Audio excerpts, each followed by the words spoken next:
안녕하세요. 저는 69세 한임양이라는 사람입니다. 열길 물속은 알아도 한길 사람 속은 알기 힘들다는 말이 있습니다. 그만큼 연륜이 쌓였기에 저도 어느 정도 사람 볼 줄 아는 내공은 쌓였다고 생각했건만 저는 아직도 사람 보는 눈을 길러야 했나 봅니다. 저는 그 옛날에 혼전 임신으로 결혼을 빨리 하게 되었는데 망나니 남편인 줄 나중에 살아보니 알게 되어서 일찌감치 이혼을 하게 되었습니다. 허구한 날 술 마시고 돈 뜯어가고 여자들하고 어울리니 시부모님마저 포기한 아들이었기에 저도 제 아이와 저를 지키기 위해서라면 어쩔 수 없었습니다. 시부모님께서는 그래도 저의 됨됨이를 알고 끝까지 자기 아들을 포기하지 말아달라고 저에게 애원을 했지만 저는 시부모님 손을 붙잡고 울면서 끝까지 지켜드리지 못해 죄송하다고 함께 울었습니다. 그렇게 저는 아들을 혼자 낳고 혼자 키우게 되었습니다. 혼자 아들을 낳고 키우는데 사실상 여자 혼자 키우기가 쉬운 일은 아니지만 그래도 갓난아기 업고 다니면서 이리저리 남의 집 일을 하며 먹고 살았습니다. 제가 육남이녀로 막내이다 보니까 부모님께서 연로하셔서 아이를 봐주실 형편도 못 되었고 그나마 언니는 지방에서 살고 있어서 만날 기회도 없었습니다. 오롯이 제 아이는 제가 챙겨야만 하는 형편이었고 아이를 보면서 생계를 유지하는 것은 정말이지 힘들었습니다. 어이 한시 아줌마, 애 울어서 손님들 안 오는 거 몰라? 불쌍해서 걷어주려고 했는데 도저히 안 되겠어. 오늘까지만 하고 그만둬요.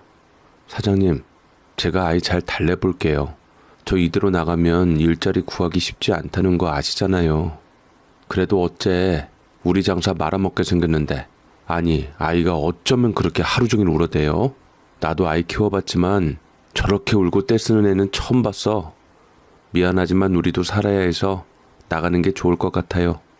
유난히 우는 아들로 인해서 저는 취직을 해도 한 달을 채 못 가서 그만둘 수밖에 없었고 그 인근 시장통에는 제가 허구한 날 일자리를 잃으니 소문이 났습니다.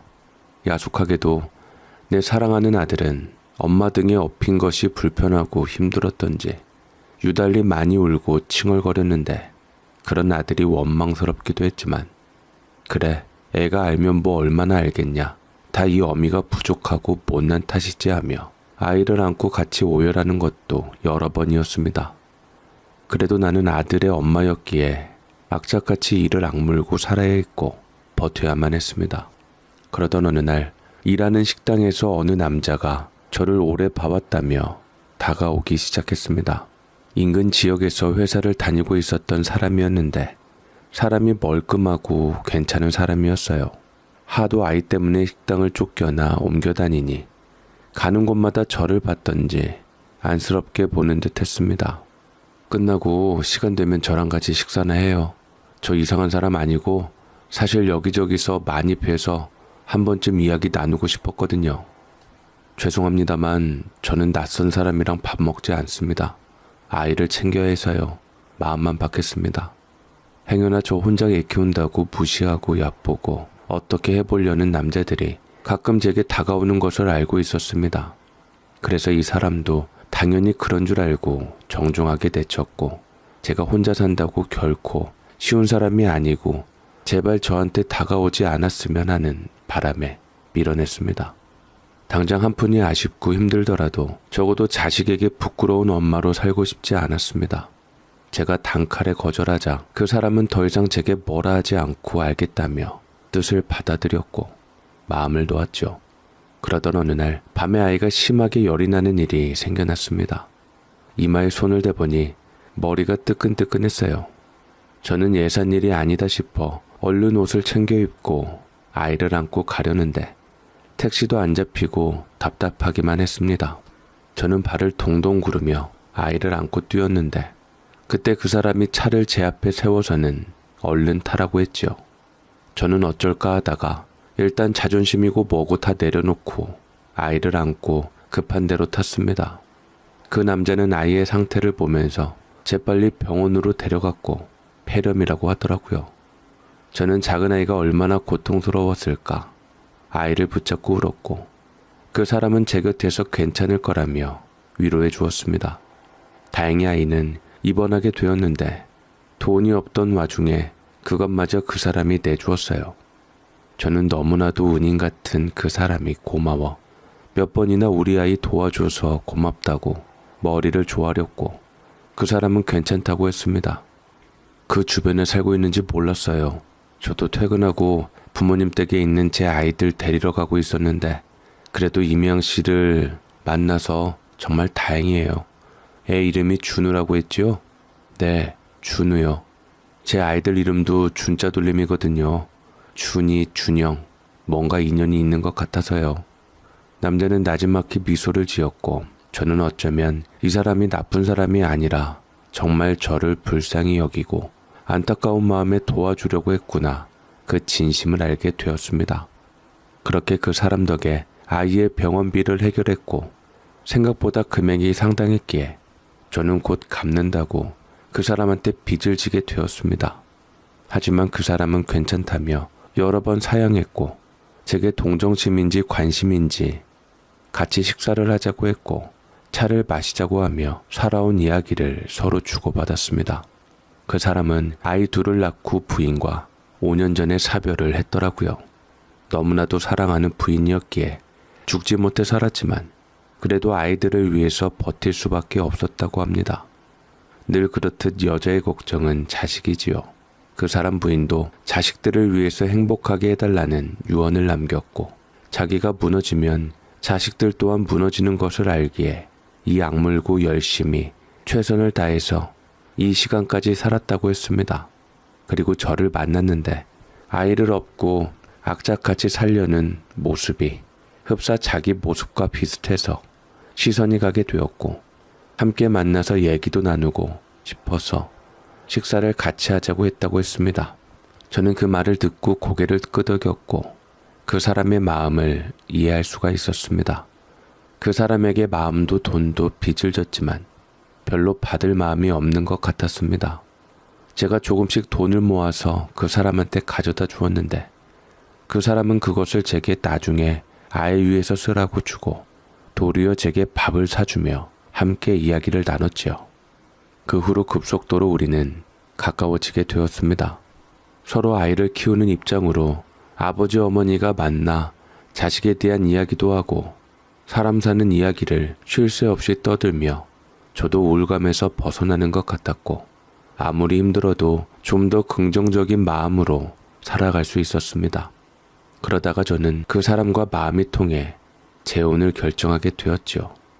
그때 저희 아들 나이 4살이 되었을 때였어요. 4년 동안 그 사람과 친구처럼 지낸 후에야 결혼을 결심하게 되었습니다. 서로 집을 오가는 통에 아이들에게 그 사람과 저는 더 이상 낯선 사람이 아니었어요. 결혼만 안 했다 뿐이지 그 사람 집에 가서 밥도 차려주고 그 사람도 저희 집에 와서 아이에게 장난감을 사주며 마음을 얻으려고 했고 방법은 성공했지요. 아이는 그 사람을 내내 기다렸고 그 사람의 아이들도 저를 기다렸습니다. 하지만 그 사람의 아들은 좀 커서 그런지 둘째 딸 준이보다는 마음을 늦게 연 편이었어요. 워낙 소심하기도 하고 내성적인 편이라 재혼하고도 제가 더 신경을 써야만 했습니다. 이거 도시락 샀어. 우리 준영이 좋아하는 햄 반찬으로 샀으니까 맛있게 많이 먹어. 보온 도시락에다 정성껏 갓 지은 따뜻한 잡곡밥을 담고 그 위에 계란말이와 비엔나 소시지 구이에다 케찹을 바르고 멸치 반찬 이렇게 해서 3가지를 싸주었습니다. 나름 정성 들인 도시락이었는데 준영이의 반응은 그닥 달갑지는 않았지요. 대답도 없이 도시락을 챙겨갔는데 남편은 행여나 제가 아이의 반응에 실망하고 상처받았을까봐 위로해 주었지만 저는 괜찮다며 웃었습니다. 준영이는 워낙 내성적이고 소심한 편이에요. 당신이 조금 노력을 해야 할 거예요. 걱정 말아요. 가끔 본 저랑 또 가족이 된 저랑은 다르게 느껴지겠지요. 제가 아이들은 잘 돌볼 테니 신경 쓰지 말아요. 고마워요. 당신과 우리 아이들이 있으니 내가 요새 살맛이 나요. 돈 버는 재미도 있고요. 당신이 만든 도시락 딱 내 취향이에요. 잘 갔다 오리다. 남편은 항상 제게 존댓말을 쓰며 저를 존중해 주었습니다. 그런 남편이 참 고맙고 감사했죠. 준영이는 그 후에도 제가 뭘 하든 그닥 반응이 없었지만 저는 그래도 그 속내에서 얼마나 저를 따르고 의지하는지 알았습니다. 워낙 약하고 무서움도 잘 타는 아이라 방에 바퀴벌레가 한번 나왔었던 적이 있었는데 제가 그것을 걸레로 확 때려잡자 안심한 듯 한숨을 쉬며 자기도 모르게 제게 안겼지요. 그러면서 화들짝 놀라는데 저는 그 모습이 너무 귀여워서 깨물어주고 싶었습니다. 괜찮아. 이런 건 나한테 부탁해도 돼. 나는 바퀴벌레 같은 것은 하나도 무섭지 않아. 100마리고 1000마리고 다 내가 때려잡아 줄 테니까 무서우면 아줌마 부르는 거야? 저는 아직 아들이 엄마라고 부르는 것에 대해 거부감이 있었던 것 같아서 일단은 아줌마라고 했는데 그게 못내 마음에 걸렸던지 아들은 그 이후에 조금씩 엄마라고 부르기 시작했습니다. 처음 엄마라고 제게 했을 때 마치 어린아이였던 제 아들이 엄마라고 처음 말문을 뗄 때처럼 감동이 있었습니다. 그래서 준영이를 꼭 껴안아 주었고 준영이는 제가 항상 제 아들 준우를 다 재울 때까지 바깥에서 기다렸어요. 아빠가 늦게 오거나 할 때 동생인 준이는 혼자서도 잘 잠들었는데 준영이는 제가 재워주길 바랬습니다. 엄마 많이 기다렸구나 준영아. 얼른 침대로 가자꾸나. 엄마랑 같이 꿈나라 기차 타고 쿨쿨 잠자자. 우리 아들 예뻐라. 제가 아들을 꼭 껴안아주며 재웠고 10살짜리 어린아이 손을 꼭 붙잡고 잠이 들었는데 무슨 꿈을 꾸는지 잠잘 때만큼은 준영이의 예쁜 미소를 보게 되었습니다. 저는 아들의 자존감을 올려주고 자신이 엄마라는 존재에게 사랑받는 아이라는 생각을 가질 수 있도록 최선을 다했습니다. 아들은 시간이 갈수록 밝은 모습을 찾아갔습니다. 여느 또래 아이처럼 구김없는 아이로 키우느라 손이 많이 갔지만 그만큼 보람도 있었고 제게 엄마라고 환하게 웃고 친구들에게 자랑하는 모습을 보자면 정말 예뻐서 죽을 지경이었습니다. 피로감마저 싹 사라지고 없었지요. 남의 아이가 이렇게 예쁠 수가 있다니. 하지만 더 이상 준영이 준이는 남의 아이가 아니었기 때문에 예쁜 것이었습니다. 준영이 준이는 제 아들인 준우를 참 예뻐했고 공교롭게도 전 남편 성이랑 현재 남편 성이랑 같고 이름도 준자 돌림으로 지어졌기에 그 누구도 그 아이들이 형제가 아님을 의심한 적이 없었습니다. 이준영, 이준이, 이준우 이렇게 온전히 삼형제가 되었지요. 남편은 눈에 달라진 준영이의 모습과 함께 어울리면서 따뜻함이 어우러지는 삼형제의 모습에 빙그레 웃었습니다. 우리가 이렇게 빨리 한 가족이 되다니. 준영이가 낯가림이 심해서 좀 힘들 거라고 생각했는데 고마워요 여보. 내가 아무리 노력해도 웃음 찾게 해주기 힘들었던 우리 준영이었는데 든든한 삼남매가 된 모습을 보니 눈물이 날 지경이에요. 준영이가 누굴 닮아서 그렇게 눈물도 많고 겁도 많나 했더니 다 당신 닮아서 그런 거였군요. 이제부터 준영이는 나처럼 씩씩해지고 튼튼해질 테니 아무 걱정 말아요. 우리는 누구보다 행복한 가족이 될 거예요. 말만 들어도 든든하네요. 당신하고 재혼한 건 내가 살면서 가장 잘한 선택일 거예요. 우리 준이도 나보다 당신이 좋다고 하던데 아이들한테 뭘 어떻게 해줬어요? 당신이 우리 아들한테 해준 만큼 해줬나 봐요. 우리 아들도 세상에서 당신이 가장 좋다고 하던걸요? 남편과 저는 서로에게 많이 고마워했습니다. 그렇게 우리는 하루하루 행복이라는 시간을 쌓아갔고 그렇게 하루하루가 모여 우리는 예상대로 아주 평범하고 화목한 가족의 모습이 되었습니다. 우리 준영이는 공부에는 통 관심 없던 준이, 준우와는 달리 공부를 무척 잘했습니다. 대자하니 준영이 친엄마가 학교 선생님이었다고 하던데 그 학구적인 모습은 얼굴도 보지 못한 준영이 엄마를 닮은 것 같았지요. 그것마저 저는 감사했습니다. 이후 준영이는 열심히 공부해서 기특하게도 명문대에 입학하고 졸업한 후 대기업에 좀 있다가 로스쿨로 진학을 하게 되었습니다. 변호사가 되고 싶다는 마음에서였죠. 저희가 돈을 아주 잘 벌어서 있는 집으로 산 건 아니었기에 아들은 개인적으로 성공해서 가족에게 잘하고 싶은 욕심도 있었고 무엇보다 남편이 언제 한번 억울하게 법적인 문제에 휘말렸을 때가 있었는데 그때 돈만 밝히는 변호사 때문에 크게 상처를 받았던 적도 있었거든요. 그래서 그런가 아들은 세상을 바꿔보겠다는 의지로 변호사를 하고 싶다고 종종 말을 하고는 했는데 정말로 그것을 실천할 줄은 몰랐습니다. 아들은 로스쿨을 다니면서 어느 한 아가씨를 만나게 되었습니다. 대기업 다니면서 번 돈으로 늦게 로스쿨로 들어간 터라 나이가 좀 있는 상황이었는데 어느덧 결혼 정년기가 되어 있었지요. 원래는 로스쿨 졸업하고 변호사 시험 합격한 후 결혼을 하려고 했지만 여자 쪽이 좀 서둘렀기에 아들은 결혼할 여자와 함께 찾아오게 되었습니다. 사실은 저도 준영이의 앞길을 위해서 결혼하면 이것저것 신경 쓸 게 많으니 변호사가 돼서 결혼을 했으면 바람이었지만 준영이의 결정이었으니 어쩔 수가 없는 노릇이었지요. 안녕하세요, 어머님 아버님. 이민영이라고 합니다. 직업은 의사고요. 준영 씨와 함께 미래를 생각하게 되어서 결혼을 좀 서두르게 되었어요. 잘 왔어요. 기왕 결혼할 거라면 하루라도 빨리 하는 게 낫지요. 잘 왔습니다. 남편은 새로운 며느리감이 마음에 들었던지 친절하게 잘 맞아주었습니다. 뭐 손님한테 함부로 대할 사람은 아니었지만 불편하면 얼굴에 그대로 드러나는데 남편의 모습을 보니 진심으로 며느리가 괜찮았던 것 같아요. 며느리는 화려하게 명품을 꾸미고 왔는데 아무리 돈을 잘 버는 의사라 해도 명품을 많이 소비하는 건 고지식한 제 마음에 별로 좋아 보이지는 않았습니다. 남편은 며느리가 의사인 것에 굉장히 좋아하는 것 같았습니다. 집안에 의사 하나 있으면 든든하다고 하면서 그것도 며느리가 의사이니 아들도 변호사 되면 그야말로 우리 집 자랑이라고 했습니다.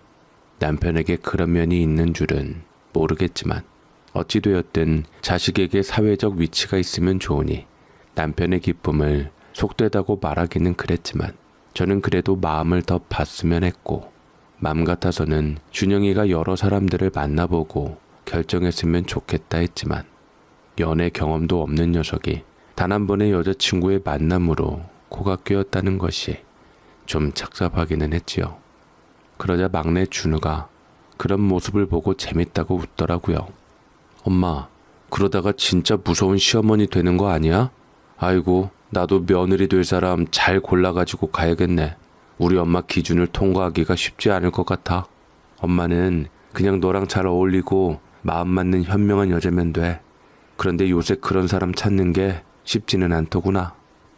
형이 알아서 잘 판단해서 형수님 같은 분 만났겠지.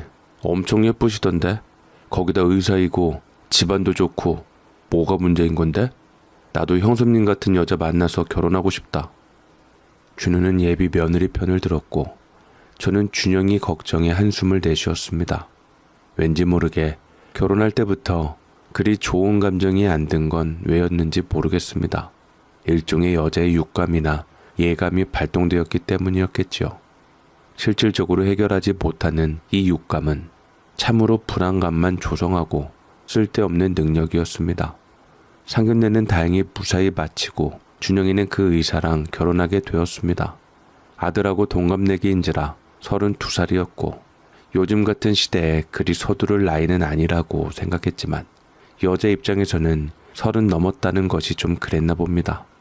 저희 집이 워낙 엄하시고 좀 고지식해서요. 저희 아버지께서 올해 교장 선생님으로 퇴직하시는데 그 전에 저를 시집 보내고 싶으셨나 봐요.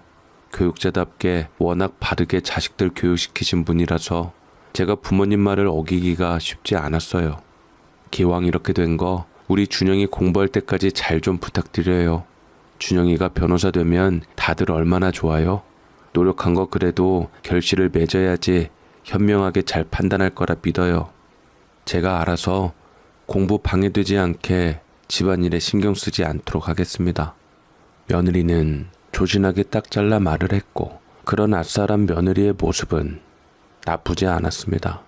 마냥 요조숙녀인 줄만 알았는데 스스로 결정할 힘도 있고 딱 잘라 말하는 능력도 있었기에 저는 일단 며느리를 더 지켜보기로 했습니다. 그렇게 만인에게 축복된 결혼식을 올렸고 아들은 결혼식이 끝난 후 저를 안아주었는데 저는 그런 아들에게 한마터면 눈물이 나올 뻔했습니다. 엄마, 감사해요. 제 상처를 사랑으로 보듬어주고 지금껏 키워주셔서 제가 이렇게 장가까지 가게 되었네요. 그런 말이 어딨어, 이 녀석아. 엄마가 아들 키우고 책임지는 건 당연한 거지. 엄마가 저를 그 어두운 불행에서 꺼내주셨어요. 저 그래서 엄마한테 보답 드리려고 열심히 공부한 거예요. 제가 어떻게 해서든 노력해서 반드시 엄마에게 은혜 갚을 테니까 조금만 기다려주세요. 말이라도 고맙다, 준영아. 내가 아들 하나는 정말 잘 키웠지, 녀석. 그 어렸던 녀석이 언제 이렇게 큰 건지 코끝이 시큰해졌습니다. 남편도 손수건으로 눈물을 훔치며 아들의 행복을 빌어주었지요. 그렇게 아들은 며느리의 남편이 되었고 그래도 그나마 저희 집에서 30분 거리에 살게 되었습니다. 아들은 로스쿨 다니며 공부를 계속 이어서 했는데 며느리는 머지않아 임신을 하게 되었지요. 어차피 30분 거리에 사니 만약에 애 낳으면 준영이 부리지 말고 제가 가서 일을 돕겠다고 며느리에게 미리 말을 해놨습니다. 준영이가 어떻게 해서든 변호사 시험에 합격하는 것에 부담을 덜고 싶었던 마음이었죠. 그리고 준영이 딸, 즉 손녀딸이 태어나던 해 준영이는 드디어 로스쿨 졸업과 동시에 변호사 시험도 합격하게 되었고 그야말로 집안의 경사가 이루어졌습니다. 며느리는 결혼한 후에 바뀌었습니다. 명품 대신 수수한 옷들만 입으며 항상 우리에게 예의 바른 모습을 보였고 시부모에게 잘하는 모습을 보여주었습니다. 젊었을 적에는 명품만 입었던 며느리가 그래도 결혼하고서 애 낳고는 명품보다는 그냥 수수한 것들을 찾으며 지냈는데 거기다 의사라는 말에 사람들은 저한테 대단히 며느리를 잘 얻었다며 부러워했죠. 아주 복이 많아서 큰아들은 변호사에 며느리는 의사에 제대로 스타트를 잘 끊었구마이. 둘째, 셋째도 아마 줄줄이 잘 될 것이요. 준영이가 워낙 똑똑하고 잘났으니 며느리도 잘난 며느리 얻은 거지. 맞아. 언니 말대로 준이, 준우도 잘 될 거야. 어찌 저런 의사 며느리를 얻었대? 변호사 정도 되어야 의사 며느리를 얻는감? 준영이 변호사 되기 전에 결혼했잖아. 그것도 며느리 쪽에서 서둘러서 결혼한 거야. 덕택에 나도 지인 덕 좀 봐야 쓰겄구먼. 혹시 며느리 친구들 있으면 우리 아들 좀 소개시켜줘. 우리 아들은 변호사는 아니지만 준영이랑 같이 대기업 당겼잖아. 알았어. 내가 며느리한테 한번 얘기해 볼게. 친구한테 말은 그렇게 했지만 괜히 며느리에게 부담될까봐 말을 꺼내지는 못했습니다. 며느리는 저희에게 잘하고 싹싹하기는 했지만 그래도 마냥 편한 존재는 아니었습니다. 그것은 의사이기 때문만은 아니었고 며느리 자체로서 아마도 선을 지키기 때문은 아니었을까 하는 생각이 들었습니다. 시댁에 자주 들르는 편은 아니었지만 혼자 오는 경우는 없었고 안부 전화는 걸었지만 항상 곁에는 준영이가 있었습니다. 준영이 아니고서야 며느리 혼자 저희에게 다가오는 법은 없었기에 그냥 노력하는구나 라고 생각을 했습니다. 그래도 요즘 그런 며느리가 어디 흔하지 않다는 것은 알고 있었습니다. 그래서 남편은 며느리에게 고마워서 준영이에게도 처갓집에 잘하라고 했습니다. 걱정 마요, 아버지. 처갓집 부모님이 저를 얼마나 예뻐하시는데요. 변호사 시험 합격하고 나서 저를 더 친아들처럼 잘 대해주세요. 제가 용돈을 드려야 하는데 도리어 용돈을 받고 있다니까요. 고지식한 분이시라면 자식들 알아서 쓰게 내버려 둘 줄 알았는데 교장 선생님으로 퇴직하셨다는 박하사도는 준영이에게 용돈을 줄 정도로 많이 아끼는 것 같았습니다. 그래서 준영이도 그 마음을 알기에 최선을 다한 거고요. 자기 결혼 정말 잘했다며 행복한 모습을 보니 저는 마음이 좋았습니다. 내 자식과 손주와 잘 살아주는 것만으로도 이렇게 예쁘고 감사했습니다. 그렇게 크게 일 없이 살아가던 중 저는 장을 보러 오는 길에 갑자기 골목길을 쌩하니 지나가는 차량으로 인해서 놀라서 뒤로 엉덩방아를 찢는 일이 벌어졌습니다. 이미 차량은 가버렸고 저는 아스팔트 위를 찧어서 크게 옷이 더러워지지는 않았지만 골반뼈가 욱신욱신 아프기 시작했습니다. 허리 쪽도 삐끗한 것 같고 험하게 운전하는 차량으로 인해서 이 꼴을 면치 못했으니 일단 치료를 받은 후에 경찰서에 한번 그 차량을 찾아내야지 싶었고 일단 아픈 대로 쩔뚝쩔뚝 벽을 기대어 택시를 타고 며느리 병원으로 가게 되었습니다. 며느리 집도 병원도 멀지 않았고 더군다나 며느리는 정형외과 의사였기 때문에 저는 몸이 아프자 제일 먼저 생각나는 것은 며느리밖에 없었습니다. 더 가까운 단골 정형외과도 있었지만 기왕지사 내 몸을 맡길 거 마음 놓이게 며느리에게 맡기는 게 훨씬 낫다고 생각했기에 저는 망설임 없이 병원으로 가게 되었습니다. 원래 정형외과가 사람이 많은 편인데 며느리 병원은 더 인기가 많았던지 여기저기 아픈 사람들이 북적였지요. 남편에게 걱정할까봐 말도 안 했습니다. 며느리에게도 입단속을 부탁할 생각이었습니다. 어머나 어머님, 어떻게 여기까지 오셨어요? 미안하다. 내가 괜히 바쁜데 신경 쓰이게 하는구나. 다름이 아니고 차량이 지나가서 내가 넘어졌는데 이게 골반이 심상치가 않아서. 일단 그럼 촬영부터 진행할게요. 엑스레이부터 좀 찍고 오겠습니다. 며느리는 그래도 제가 시어머니라고 순서를 좀 앞당겨서 중간중간에 봐주고자 했습니다. 이래서 의사 있으면 든든한가 싶었습니다. 검사 결과 다행히 엑스레이 상으로는 큰 이상이 없었고 저는 안심했지만 여전히 묵직한 고통은 있었습니다. 잠깐 근육이 놀란 것 같아요. 뼈 이상은 없어요. 물리치료 받고 가시고 통증을 완화하는 약을 좀 지어드릴게요. 조심히 가세요 어머님. 이따 제가 연락드릴게요. 며느리는 제게 말을 했고 저는 고맙다 하며 물리치료를 받았습니다. 물리치료 받고 약을 먹으니 좀 나아진 것 같기도 해서 며느리가 명이구나 자랑스러웠지요.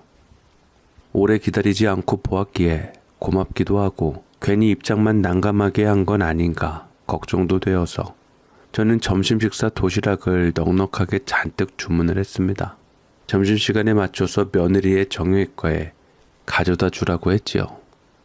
며느리는 진료에 정신이 없었던지 전화를 받을 새가 없었고 점심 도시락을 주문했으니 그래도 누가 줬는지는 밝혀야 했기에 간호사한테는 얘기를 해두는 편이 좋겠다 싶어 다시 병원으로 올라갔습니다. 그런데 그 짧은 사이 환자가 쫙 빠졌더라고요. 기다리다 갔는지 어쨌던지 점심시간이 되어서 그런 건지 며느리 병원이라 그런 건지 휑한 것보다는 사람들이 어느 정도 차 있는 것이 좋아 보이기는 했습니다. 그런데 제가 다시 올라가자 간호사들이 당황한 듯 얼굴에 기색이 있었습니다. 아까 전 제가 며느리의 시어머니인 것을 얼떨결에 밝히게 되어서 알게 된 것이었는데 마치 오랜 연륜 경험상 숨겨야 할 것을 들킨 사람 마냥 어쩔 줄 몰라 하는 게 보였죠. 혹시 며느리 몰래 간호사들이 무슨 꿍꿍이가 있나 싶기도 해서 좋게 보이지를 않았습니다. 이민영 선생님 시어머니 되는 사람입니다. 아까 뵈었죠? 아, 네네. 물리치료받고 가신 줄만 알고 있었는데 다시 올라오셔서 무슨 일이신지. 아, 별건 아니고 이제 곧 점심시간이라서 제가 도시락을 좀 주문해 놨거든요. 우리 며느리 기도 좀 살려주고 싶고 해서 맛있게 드시면 좋을 것 같아서요. 아, 네네, 감사합니다. 그런 줄도 모르고 다시 오셔서 깜짝 놀랐어요. 간호사들은 그제서야 안심을 하고 마음을 놓았고 그 반응도 사실 이해가 잘 되지는 않았습니다. 물론 환자가 볼 일이 있으면 갈 수도 있지만 궁금한 게 있으면 다시 병원으로 올라와서 물을 수도 있는 노릇인데 그걸 가지고 저렇게 긴장을 하나 싶었죠. 이상한 듯 고개를 갸웃거리는데 마침 다른 원장실에서 젊은 남자 의사가 나왔습니다. 체격도 건장하고 키도 크고 호감형의 의사였죠. 그러자 재빠르게 간호사가 저를 소개했습니다. 선생님, 여기 이민영 선생님 시어머니 되시는 분이시래요. 저희 도시락 주문해 주셨다고 하시더라고요. 아, 안녕하세요 어머님. 저는 이민영 선생 동료 의사인 구선교라고 합니다. 저한테 보는 환자분들은 끝나서 점심 먹으려고 채비 차리고 있었는데 도시락도 주문해 주시고 정말 감사합니다. 아닙니다. 저희 며느리 잘 봐주셔서 감사할 따름이지요. 며느리와는 함께 오래 일을 하셨나 봐요. 아, 네. 저는 여기 병원 대표 원장이고요. 이 선생이랑은 7년 정도 이 병원에서 함께 일을 했습니다. 아이 낳고 복직할 때까지 다른 선생님이 계시다가 다시 이 선생이 오니까 병원에 활력이 넘치더라고요. 인기 많은 의사예요. 이민영 선생님은. 그렇군요. 제가 무슨 복이 많은지 뒤늦게서야 며느리 덕을 보네요. 일이 치료도 빨리 잘 받게 되고요. 아무튼 도시락 맛있게 드세요. 저는 그렇게 꾸벅 인사를 하고 나왔고 다음에 또 뵙자고 하면서 구성교 원장 선생님은 제 앞에 꾸벅 인사를 했습니다. 며느리를 보고 갔으면 좋았겠지만 며느리는 아직 환자를 보고 있었고 그런 거 보면 원장 선생님보다는 우리 며느리가 더 인기 있는 선생님인 것 같아서 내심 흐뭇하기도 했지요. 집에 돌아오자 며느리가 얘기를 했던지 가족들은 여기저기서 제 걱정을 해대었고 준영이는 제 상태를 보기 위해 퇴근 후에 늦게라도 직접 찾아왔습니다. 아, 엄마는 조심 좀 하시지. 제가 어떻게 해서든 경찰에 신고해서 인근 CCTV 찾아내서 사과랑 치료비라도 받아낼게요. 괜찮다 준영아. 나 때문에 괜히 시간 들일 필요 없다. 가뜩이나 바쁠 텐데. 엄마도 원래 그러려고 했는데 네 댁한테 치료받으니 금방 나은 것 같아. 엑스레이 찍어보니 멀쩡하다 하고 나이가 들으니 괜한 걱정으로 아픈 것 같은 마음이 든 것 같아. 그런 게 어딨어요. 편찮으시니까 편찮으시다고 한 거지. 그래도 애엄마는 당분간 물리치료는 받아야 한다고 하더라고요. 꼭꼭 잊지 말고 가세요. 치료비 걱정은 마시고요. 준영이는 제게 카드를 내주었고 저는 괜찮다고 했지만 용돈 대신 카드를 쓰라고 저한테 내주었습니다. 하도 준영이가 밀어붙이니 안 쓰면 그만이니 받는 신용이라도 해야겠다 싶어 고맙다 하고 쟁여두었는데 아들도 우리 며느리가 인기 있는 의사인 걸 아나 싶어서 며느리 자랑을 했습니다. 참, 엄마가 가보니까 우리 며느리가 아주 인기가 많은 의사더구나. 원장 선생님보다 훨씬 더 인기가 많아서 환자들이 민영이한테만 가더라. 그런 거 보면 민영이가 대단해 아주.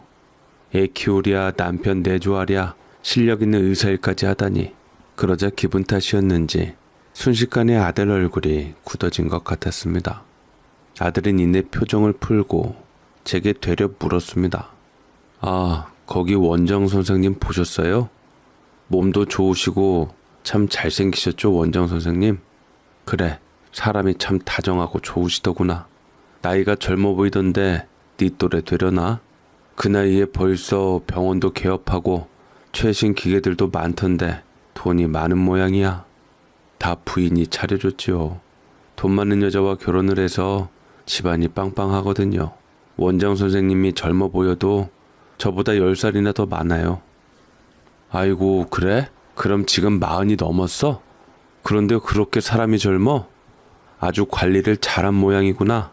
돈 많은 와이프 덕 봐서 그런지 사람이 여유가 줄줄 흐르더구나. 암튼 그것도 능력이지. 그래도 저는 우리 민영이 같은 훌륭한 의사 와이프로 뒀잖아요. 제가 원장 선생님보다 더 결혼은 잘했죠. 원장 선생님도 같은 생각이실지도 몰라요. 아들은 미묘한 얘기를 저한테 던졌음에도 저는 그때까지만 해도 아들의 말 속에 뼈가 있을 줄은 상상도 하지 못했습니다. 저는 그 이튿날 가족들의 걱정을 받고 등 떠밀듯이 얼른 정형외과를 가게 되었습니다. 하지만 공교롭게도 그때 며느리가 학회가 있어서 출근은 못하게 되었고 저는 어떻게 해야지 싶어 아른아른거리고 있었지요. 근데 그때 마침 원장 의사 선생님이 나와서 저를 발견했습니다. 어머님, 제 진료실로 들어오세요. 그래도 여기까지 진료받으러 오셨는데 헛걸음 하실 수 없지요. 아, 그래도 저는 며느리한테 차트 넘겨서 보면 돼요. 저도 이민영 선생님만큼 진료 잘하는 의사니까 믿고 맡겨주세요. 제가 책임지고 잘 진료 보겠습니다. 아, 그것이 아니라... 네, 알겠습니다, 선생님. 저는 얼떨결에 원장실로 들어가게 되었고 원장 선생님은 제 허리와 골반 쪽을 봐주었고 이내 물리치료를 받으라고 했습니다. 저번에 며느리와는 좀 다른 물리치료를 해서 받게 되었는데 기분 탓인가 뭔가 한결 몸이 나은 기분이 들었습니다. 개운하시죠? 제가 이래봬도 청담에서 꽤 잘 나가는 정형외과 의사였습니다. 그러게요. 신기하네. 우리 며느리도 잘 본다고 잘 봤었는데 원장님께서 봐주셔서 그런지 뭔가 다른 느낌이 드네요. 원장한테 맞추려고 했던 것이 아니라 정말 그랬습니다. 저는 원장한테 고맙다고 말을 하고 나갔고 다음에 올 때는 며느리가 아니라 원장한테 또 와야 하나 생각이 들 정도로 너무 용한 진료였습니다. 참, 저번에 도시락 맛있게 먹었습니다. 어머님 덕분에 이 선생 기도 펴고 간호사들도 너무 좋아했어요. 별 말씀을요. 제가 급하게 준비해서 도시락을 주문했는데 다음에는 직접 만들어 드려야겠어요. 아이고, 그럼 더 맛있겠는걸요? 나중에 몸 다 나으시고 시간 되시면 부담스러우시지 않으실 때 그럼 부탁드리겠습니다. 원장은 서글서글하니 그렇게 말을 했고 저는 며느리가 왜 원장 선생님과 7년을 동고동락한 줄 알게 되었습니다. 제가 원장 선생님 너무 좋다고 우리 며느리가 왜 원장 선생님 밑에서 그리 오래 일한 줄 알겠다고 얘기를 하니 원장 선생님이 싱긋 웃으며 생각지도 못한 말씀으로 훅 들어왔습니다. 근데 어머님, 며느님 얼마나 믿으세요? 네? 아니요. 며느님이랑 친하신 것 같아서요. 잘 아시는 것 같아서요. 저는 사실 우리 이 선생 이해 안 갈 때도 많고 속을 모를 때가 많거든요. 아무래도 가족분이니까 저랑은 다르겠지요? 네, 아무래도 가족이니까 우리 며느리는 어디 흠잡을 곳이 없지요. 제가 웃으며 얘기는 했지만 느낌이 이상했습니다. 생각하면 생각할수록 대체 원장이 왜 저런 소리를 그것도 제 앞에서 하는지 이상해 보였습니다. 저는 분위기가 쎄해지자 이제 일어나 봐야겠다며 문 쪽으로 갔고 원장은 저를 배웅해 주며 말을 했습니다. 그래도 알다가도 모르는 게 사람이니까 잘 생각해 보세요, 어머님. 10길 물속은 알아도 1길 사람 속은 모른다잖아요. 그게 무슨 말이지요? 우리 며느리에 대해서 무슨 말씀을 하고 싶으신 것 같은데 속 시원히 말씀해 주세요. 그런 거 없습니다. 그냥 어머님께서 순수하신 것 같아서 말씀드린 거지요. 그러니까 왜 우리 며느리에 대해서 그리 말하냐고요? 죄송해요, 어머님. 제가 괜히 심기만 어지럽힌 것 같습니다. 마음 푸세요. 하지만 이미 저는 귀로 들었고 비웃는 듯 그리 말하는 원장 말이 가슴에 박혔습니다. 그렇게 친절하던 사람이 왜 그런 얘기를 했는지 그때만 해도 저는 며느리에 대해서 전혀 알지 못했습니다. 저는 돌아와서 원장하고 무슨 일이 있었는지 얘기를 해주고 싶었지만 일단 느낌이 쎄하니 정확한 것이 아니면 말을 하기가 그랬습니다. 돌이켜보면 아들도 뭔가 알고 있는 듯 말을 했던 것 같고 원장도 며느리에 대해서 뭔가 있는 듯 얘기를 하니 기분이 쎄했지요. 며느리 정도 실력되는 사람이 차라리 이상하게 캥기는 데 말고 다른 곳으로 가서 일했으면 하는 바람이었습니다. 제가 다 껄끄러울 지경이었습니다. 저는 3번째 진료를 다시 받으러 갔고 이번에는 며느리가 있는 것을 확인하고 갔습니다. 점심시간이 끝난 지 얼마 안 된 2시쯤에 도착할 줄 알았는데 생각보다 일찍 도착하게 되었습니다. 도착한 시간이 1시 45분 정도였는데 문은 열려 있어서 안으로 들어왔습니다. 근데 사람들이 아직 들어오지 않은 상황에서 간호사들도 없었는데 그때 며느리가 있는지 슬쩍 열려진 틈을 보다가 저는 차마 못 볼 광경을 눈앞에서 보고 고개를 돌렸다가 다시 두 눈을 비비며 보았습니다. 그것은 분명 며느리와 원장이었습니다. 며느리는 원장과 앉아서 노닥거리고 있었는데 세상에 아무리 봐도 보통 사이가 아닌 것만 같았습니다. 원장은 며느리를 붙들고 얘기를 했습니다. 내가 이혼할게 자기야. 자기 상처받게 한 거 내가 잘못했어. 그때 와이프가 애들 데리고 미국 갔을 때 이혼을 했어야 했는데 애들이 울고불고 난리쳐서 어쩔 수가 없었는데 진심으로 후회해. 우리는 타이밍이 안 맞아 자기야. 그냥 우리 이렇게 살자. 나는 남편이랑 딸이랑 있는 것도 행복해. 우리 각자 서로 가정 가진 상태에서 이렇게 사랑하는 사이로 남자. 이게 맞다고 생각해. 그런 말 하지 마. 자기한테 그런 말 듣고 싶지 않아. 제발 나를 버리지 마, 자기야. 나는 당신이 나를 버리지 않을 거라고 생각해. 혹시 당신 딸 유나도 내 아이 아니야? 우리 그때 함께 여행 갔었잖아. 자기 아이가 아니니까 내가 지금 이혼 안 하겠다는 거야. 유나는 내 남편의 아이야. 유전자 검사도 해봤어. 그래도 내 아이처럼 내가 잘 키워줄게. 내 자식하고 차별 없이. 그러니까 그 남자랑 이혼하고 나랑 다시 합치자. 우리 다시 시작할 수 있어. 제발. 원장은 며느리에게 매달렸고 그런 며느리는 한숨을 쉬며 이번이 처음이 아니라는 듯 징징거리는 원장을 안아주며 토닥여 주었습니다. 저는 손발이 부들부들 떨리며 저도 모르게 사진기를 들이밀어 찍었습니다. 찰칵하는 소리가 들리자 그 사람들은 얼른 떨어졌고 저는 후다닥 옆에 있는 화장실로 숨었습니다. 원장은 온 매무새를 가다듬고 문을 열었고 그때 간호사들이 들어왔습니다.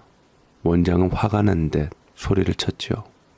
김간이간, 점심 먹으러 갈 때 바깥문 잠그라고 했잖아. 지금 뭐 하는 거야? 어머, 원장님 죄송해요. 문 닫고 갔는데 저번에 환자분 못 기다린다고 문 열고 가라고 하셨어서. 지금 말대꾸하는 거야? 그리고 니들이 지금 사진 찍었어?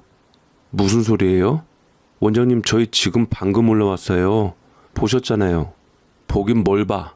하여튼 수목스러운 것들. 어디 가서 우리 병원에서 일어난 일 입 밖에 새어나오기만 해봐. 니들도 곱게 못 나갈 줄 알아? 저에게 예의 바르고 친절한 모습만 보여줬던 원장이었는데 간호사에게 화를 내며 못 잡아 안달이었습니다. 저는 심장이 쿵쾅거렸고 곧이어 환자들이 몰아치기 시작하며 저는 그나마 안심을 할 수 있었습니다. 며느리도 원장도 보고 싶지 않았기에 사람들이 혼란한 틈을 타서 집으로 돌아갔고 저는 아들 준영이 생각에 눈물이 앞을 가렸습니다. 원장 얘기를 들어보니 결혼하고서도 둘이는 만났었나 봅니다. 간호사들도 눈치가 있으니 다 아는 사실인 것 같았고요. 원장이 먼저 결혼을 했고 아이가 있는 상황에서 며느리 미혼일 때 바람이 났는데 원장이 이혼한다 해놓고 안 하고 약속을 어기니 며느리도 홧김에 아들과 빨리 결혼을 서두른 것이라는 생각이 들었습니다. 어쩐지 돌이켜보면 그때 결혼을 빨리 서둘렀던 것 같았지요. 그 못된 년놈들은 며느리가 준영이와 결혼하고서도 계속 만났던 것이고 신혼여행으로 그나마 한 가지 위안을 받을 것은 손녀 유나가 그나마 준영이 자식이었던 것이었죠. 저는 그래도 혹시나 몰라 유나의 머리카락을 몰래 잘라내어 유전자 검사기관에 보내었는데 준영이 아이가 맞았습니다. 당연한 것인데도 심장이 두근거리고 눈앞이 깜깜했습니다. 저는 아들을 위해서 못할 것이 없었습니다. 남편에게 말하면 충격이 커서 쓰러질지도 몰라서 저는 입술을 질끈 깨물고 병원으로 다시 찾아갔습니다. 차라리 그렇게 둘이 죽고 못 살 정도면 준영이 상처받지 않게 며느리한테 떠나라 하고 원장이랑 잘해보라고 말하고 싶었지요. 그러자 기세등등하게 그 원장이 병원 앞에서 저를 먼저 맞더라고요. 어머님 오셨습니까? 저번 주에 오시는 날인데 왜 안 오시고 오늘 오셨어요? 개인적으로 할 말이 있어서 왔어요. 며느리는 어디 있습니까? 이 선생은 진료 중이지요. 본인 병원인데 그렇게 직원에게만 맡기면 되겠습니까? 저도 진료 중인데 잠깐 끊고 어머님 맞으러 나온 겁니다. 다른 사람도 아니고 이 선생 시어머니인데 당연히 예의 지켜드려야지요. 근데 어머님께서는 남몰래 촬영하시는 게 취미신가요? 네? 그날 저와 이 선생 다 보셨지요? 카메라도 찍으셨고요. CCTV를 돌려보니까 어머님이 저희를 지켜보는 게 딱 나왔더라고요. 아차, CCTV가 있는 줄은 몰랐습니다. 아둔한 제가 그것까진 모르고 허둥지둥 나왔던 것이지요. 하지만 안다고 해도 제가 어떻게 할 수는 없는 노릇이기는 했습니다.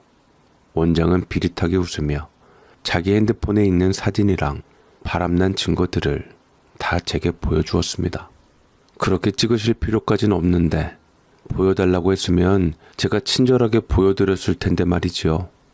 우아하면서도 사근사근 녹아드는 말투가 남자라면 빠져들 수밖에 없을 것 같았습니다. 바람을 피는데도 이미지 지키며 고고한 듯 신용을 해서 더 속이 울렁거렸습니다. 확인하셨지요? 달라면 언제든 드리겠습니다. 이것보다 더한 자료도 많으니까요. 그래서 법원으로 달려가서 이혼시키십시오. 유나 양육권까지 가져가면 더 좋고. 제가 막상 망설이니 그 남자는 제게 제 휴대폰을 가져가 자기에게 전화를 걸어서 번호를 남긴 뒤 그 파일 전부를 제 휴대폰으로 전송해 주었습니다. 다 보내드렸으니 증거 삼아서 아들 이혼시키고 민영이 제게 돌려주세요. 절대로 당신 아들이 감당할 수 있는 여자가 아닙니다. 나도 곧 이혼할 거고 우리는 다시 결혼할 거예요. 저도 모르게 원장의 귀싸대기를 치고 말았고 참으로 뻔뻔하고 염치 없다며 험한 말이 튀어나왔습니다. 그러자 원장이 화가 나서 저를 해코지하려다가 들어오는 환자 눈치를 보고는 이를 악물고는 당신 아들을 위하는 게 뭔지 잘 생각하라고 했죠. 저는 준영이를 생각하면 눈물이 앞을 가로막았습니다. 누구보다 행복해져야 하고 사랑받아야 할 녀석인데 그래서 노력을 해서 며느리와 결혼하고 애 낳고 이제 행복하게 살기만을 바랬을 텐데 일이 이렇게 될 줄은 생각도 하질 못했습니다. 아들은 여전히 며느리를 위해서 최선을 다했고 애처가 공처가로서 며느리에게 너무나도 잘했습니다. 그래서 더 마음이 아팠죠. 그만해 이 맹추야. 여자는 원래 부엌 살림하는 건데 네가 부엌까지 뭘 들어가서 도와줘. 왜 그래요 엄마? 부모님 잘해드리고 싶어서 저도 돕는 건데. 그래요. 당신 무슨 일 있었어요? 왜 이렇게 저기압이야? 저기압이면 고기 앞으로 오라던데 얼른 준영이 보고 고기 구우라고 할까요? 그런 농담이 지금 나와? 다 필요 없어요. 다 필요 없다고요? 예, 민영이 너 잠깐 나 좀 보자. 어머님, 저 지금 식사 준비 도중인데 이따 끝나고 말씀 주시면 안 될까요? 뭐 때문에 놓여오신지는 모르겠지만 그래도 식구들 기다리고 있는데. 왜? 귀찮은 노인이 말을 하니까 쓸데없어서 그러는 거니? 네? 며느리는 속으로 캥기는 것도 있고 찔끔했던지 이내 도마 위에 칼을 내려놓고 음식을 준비하다 말고 저와 밖으로 나왔습니다. 저는 원장의 귀싸대기 때린 것처럼 며느리를 쳤습니다. 그거 지금 뭐 하시는 거예요? 지금 이게 무슨 짓이냐고요? 네 쌍판대기 맞고 떨궈진 핸드폰 좀 봐라. 그 속에 뭐가 들어있는가? 며느리는 핸드폰을 주워서 보고 처음에는 잠깐 놀라는 듯 하더니만 어이없게 제 핸드폰을 확 바닥에 던진 다음 발로 팍팍 밟았습니다. 저는 생전 처음 보는 며느리의 모습에 화들짝 놀랐고 며느리는 씩씩거리며 저를 전에 없던 사근사근한 눈빛이 아니라 적을 치는 눈빛으로 저를 노려보았습니다. 저도 모르게 며느리가 무서워 뒷걸음질을 치게 되었죠. 그것은 사람의 눈이 아니었습니다.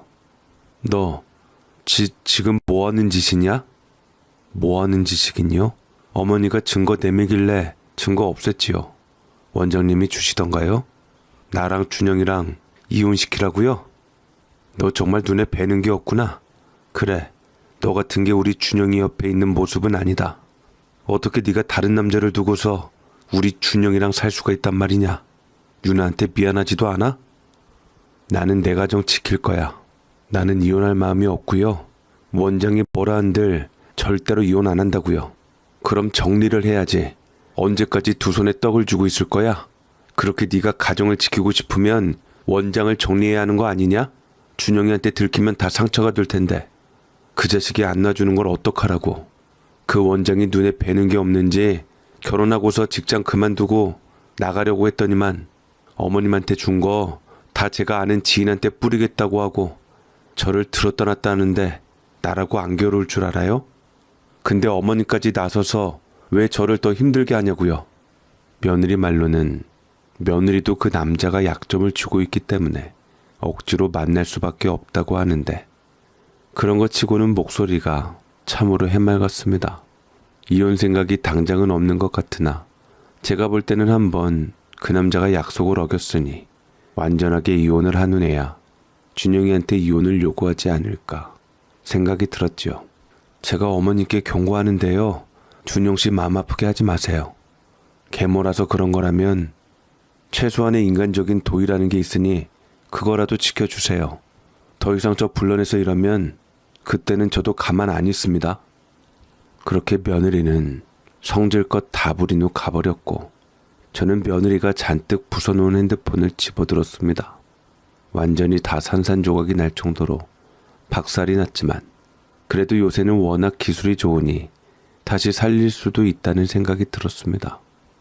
며느리는 그렇게 준영이와 손녀딸 유나와 함께 기분 나쁘다며 가버렸고 준영이는 영문도 모른 채 유나를 안고 나중에 연락드리겠다고 하며 허둥지둥 뒤따라갔습니다. 아무것도 모르는 준영이가 마누라한테 휩쓸리는 것이 너무 안쓰러웠습니다.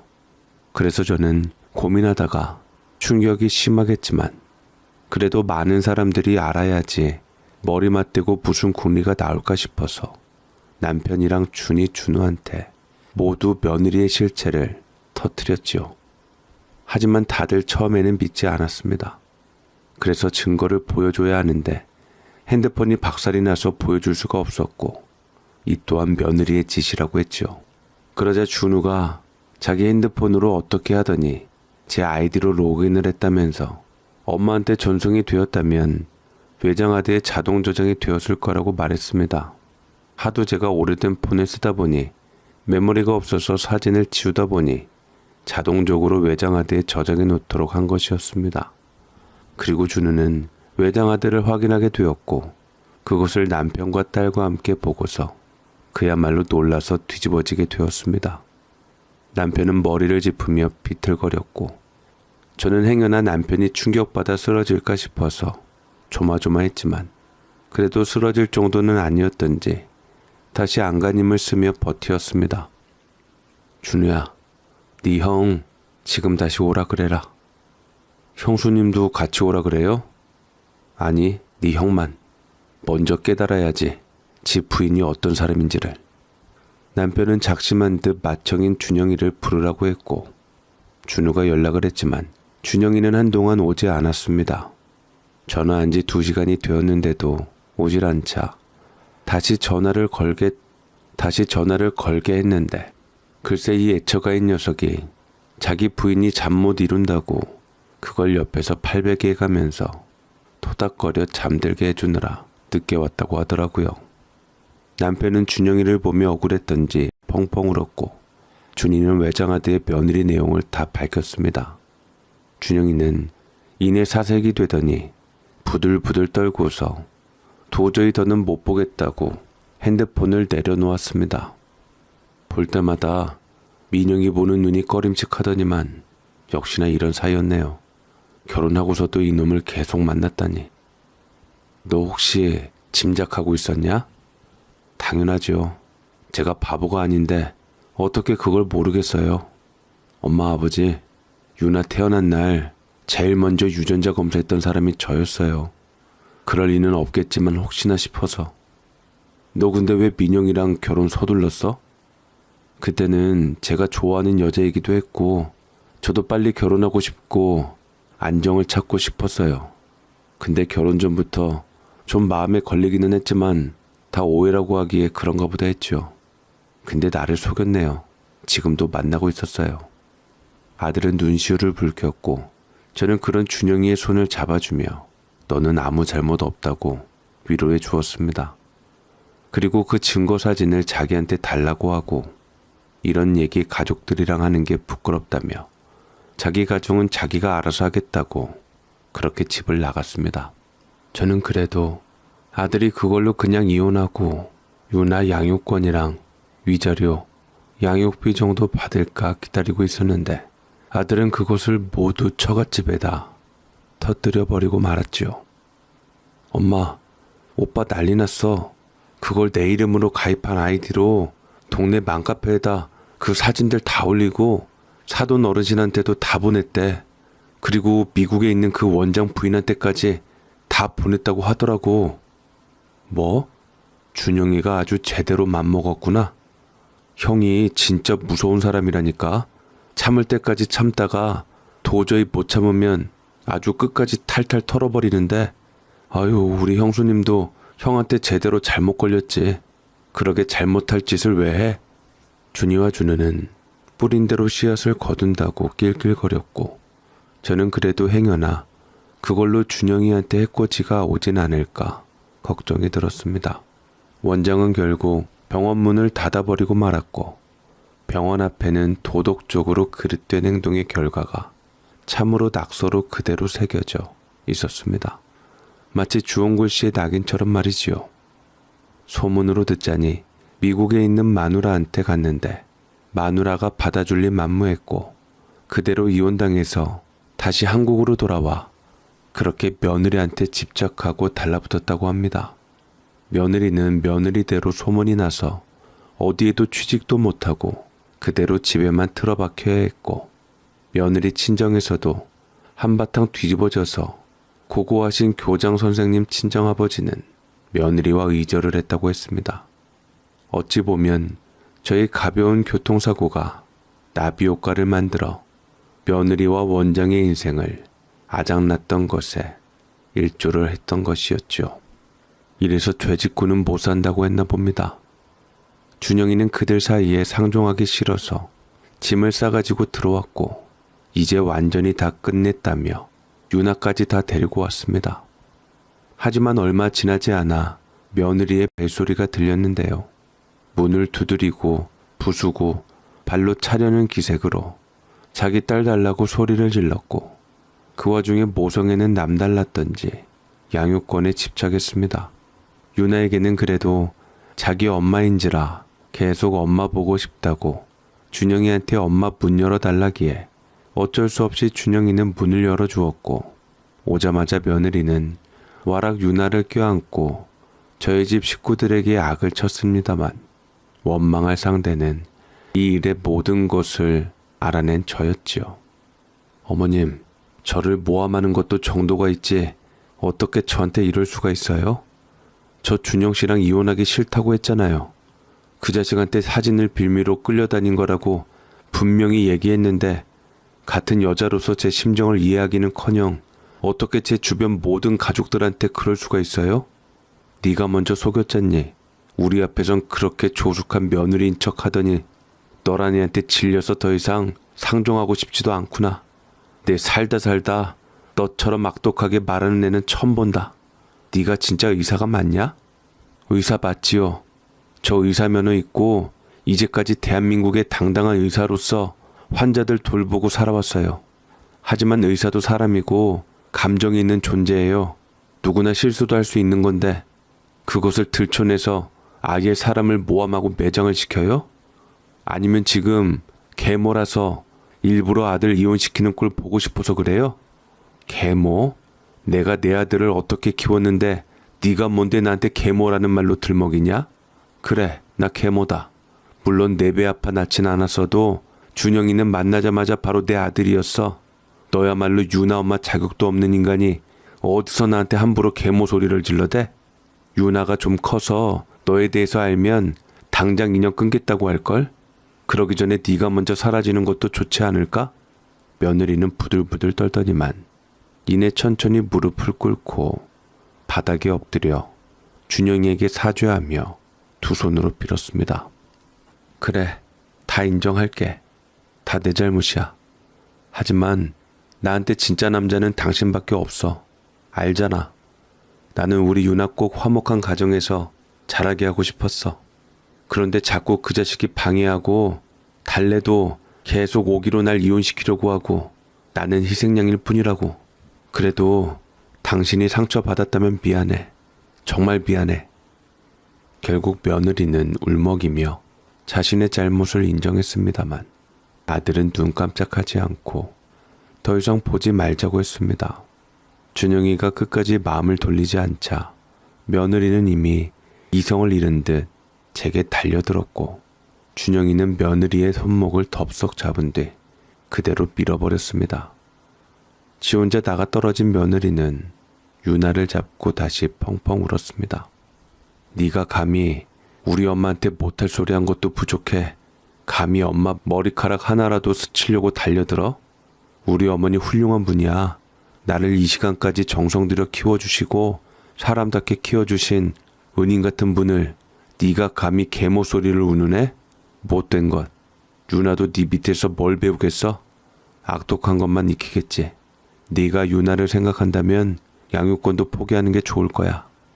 유나를 너처럼 만들게 하고 싶지 않아. 적어도 나는.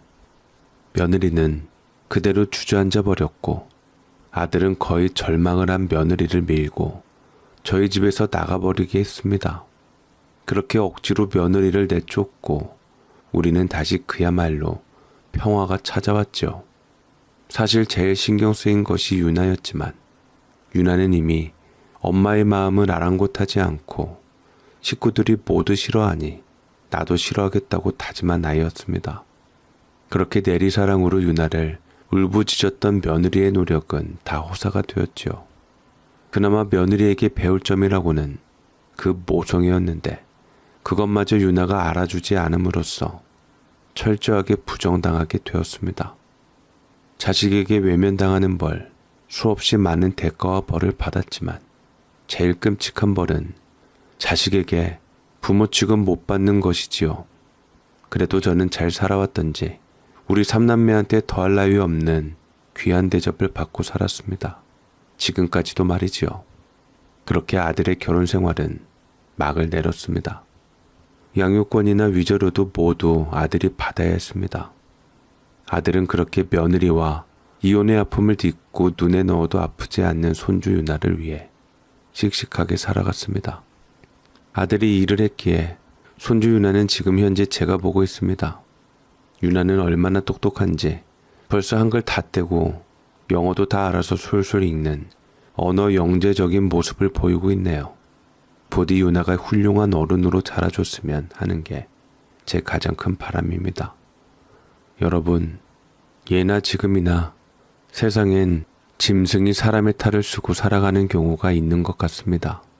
도덕성과 이성을 뒤로 한 채 자신의 정체를 감쪽같이 숨기고 살아가는 사람들이 제일 무서운 법이지요.